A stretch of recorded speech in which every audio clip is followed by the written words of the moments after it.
Police এই কারণেই টিকে থাকবে পৃথিবীতে, সেটা হচ্ছে পুলিশের জন্মের সাথে সভ্যতার জন্ম বিকাশ এর সাথে জড়িত। সুতরাং আমি চাই বা না চাই এটা টিকে থাকবে।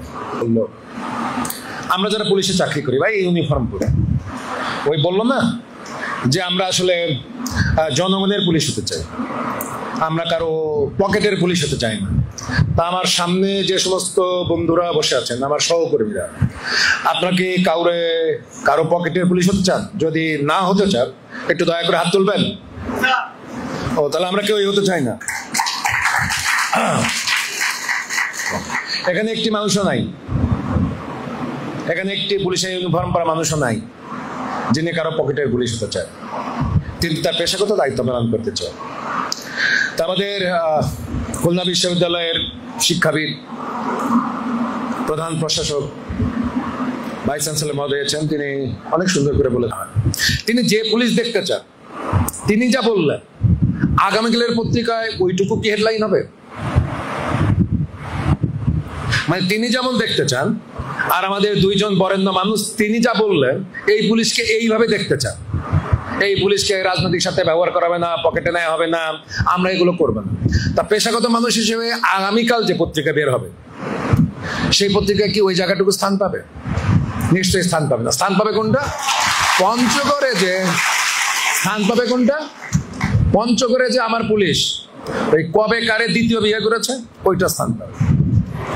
আমার যে ট্রাফিক পুলিশ কার কাছ থেকে হয়তো গাড়ির কাগজ নাই, স্টিকারও নাই, গাড়ি ধরছে, তখন ওই ড্রাইভার বাঁচার জন্য আমার কোন কনস্টেবলটা 10 টাকা দিয়েছে, ঠিক আছে, ওইটা হেডলাইন হবে, ওইটা হেডলাইন হবে। তাই এগুলো সবই খারাপ এবং আরো মানে এগুলো সমর্থনযোগ্য না। এই যে আমাদের একদম সামনে আর কি আমাদের ছোট ভাই আর কি, ও অনেক জায়গা বলেছে। তো এই সেই ডিপার্টমেন্ট, এই যে 5ই আগস্ট থেকে আজকে যে 5ই আগস্ট 1 বছর ধরেন যে রুশ বিপ্লব যখন হয় তখন জন লিটার বই লিখছিলেন দুনিয়া কাঁপানো 10 দিন। সম্ভবত এই জুলাইয়ের যে 36 দিনের আন্দোলন, হয়তো জন লিটার মতো কোনো একটা বিখ্যাত লেখক দিন পৃথিবীতে আসবেন, অ্যান্থনি মাস্কারাহাসের মতো কোনো একদিন বিপ্লবীরা আসবেন, তারপরে ইলিয়াদা ফেলাসির মতো বিখ্যাত সাংবাদিকরা একদম পৃথিবীতে আসবে বা জন্ম নেবে বাংলাদেশি জন্য।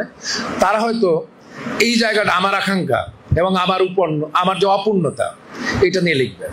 তখন হয়তো আমি হয়তো পৃথিবীতে থাকবো না, আমার সন্তানরা তো সে বইটা পড়বে। তখন হয়তো আজকে যারা জুলাই যোদ্ধা এখানে বসে আছেন তারা কি কারণে জীবন দিলেন, আজকে যে এই যে আমাদের খালুজান বসে আছেন, আমাদের নাজমুস সাকিবের বাবা, খালাম্মা, অন্যান্য যারা বসে আছেন, তারা তাদের মূল্যায়ন করতে পারবে। এবং রিয়েলি আপনারা যারা দেখেছেন, যারা আপনার নন পুলিশ এবং দেশের সম্মানিত নাগরিক, সম্মানিত জনগণ, এখানে আমাদের একটা পুলিশ নাই যে বলে নাই যে আমরা কারো পকেটে যেতে চাই, একটা পুলিশ বলে নাই আমি আমার প্রফেশনের বাইরে চাকরি করি। সবাইটা চায়। তারপরে এরকম হয়েছে কেন? এরকম হয়েছে কেন হয়েছে এটা আজকে যেমন স্বাধীনভাবে আমার ভাই বোনেরা বলতে পারলো, আজকে যেমন স্বাধীনভাবে 2 সাংবাদিক ভাই বলতে পারলো, ইনশাল্লাহ দোয়া করবেন কিছুদিন পরে আপনার কাতারে যা বসবো ওই দিন যেন আমিও যেন ভালোভাবে বলতে পারি। ওই দিনের প্রত্যাশায় থাকলাম এবং বিশ্বাস